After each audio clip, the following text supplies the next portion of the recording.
ikafika zamu yangu ya kuzungumza. Nikiwa katikati ya kujenga hoja yangu ambayo ndio nilikuwa naizungumza, nikakatishwa. Nikamwambia makamu, ili unielewe vizuri na upate uhalisia vizuri, nipe muda nizungumze. Akasema kaa chini. Nikasema ufai utendi haki, nisikilize.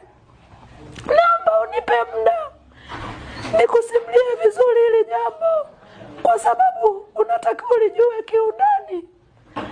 Akasema kwamba kaa chini. Nikasema sawa mwenyekiti, lakini tunaonewa, naomba utusikilize.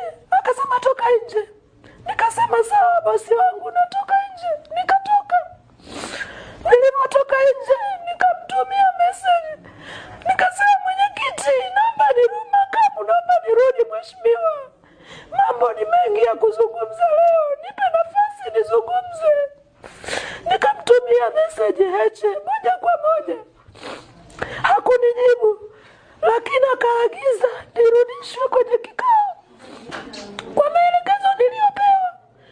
Wakatoka watu kuja kunifuata nje. Nikiwa nimekuja kuchukuliwa nje ili nirudi kwenye kikao nikamalizia hoja yangu, akatokeza mtu anaita ni wa ulinzi na usalama, mimi simfahamu.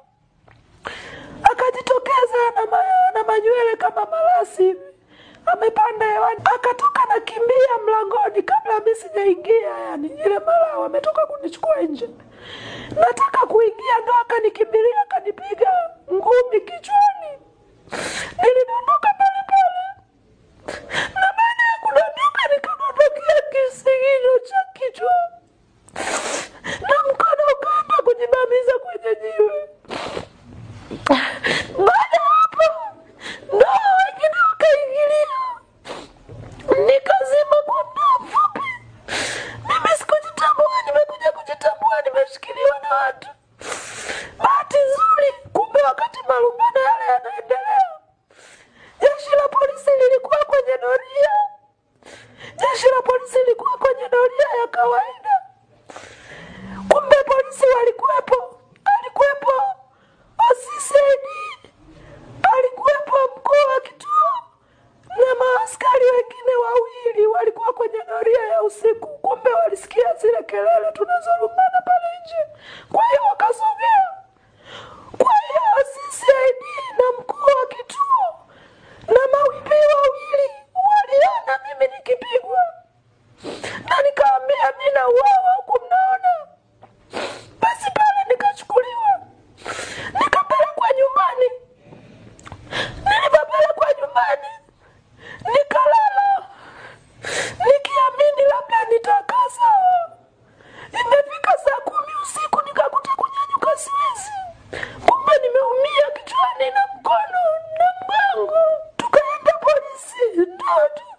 polisi, tukachukua PF3, tukaja hospitalini. Kama mnavyoona naendelea matibabu, lakini maumivu ni makali sana. Nazidi kuchoka. Nimegundua niliumia nilipodondoka pale baada ya kupigwa ile ngumi. Na taarifa nilizopata ambazo ni rasmi, yule aliyenipiga ni mlinzi wake binafsi. Sasa sijui ni maelekezo au ni nini, lakini tuliziona dalili mapema, kwa sababu nilianza vikao ambavyo havikuwa rasmi. Wasafi Soap, sabuni ya mche kwa matumizi ya usafi wa aina zote. Wasafi Soap, usafi kama wote. Sasa inapatikana Tanzania nzima.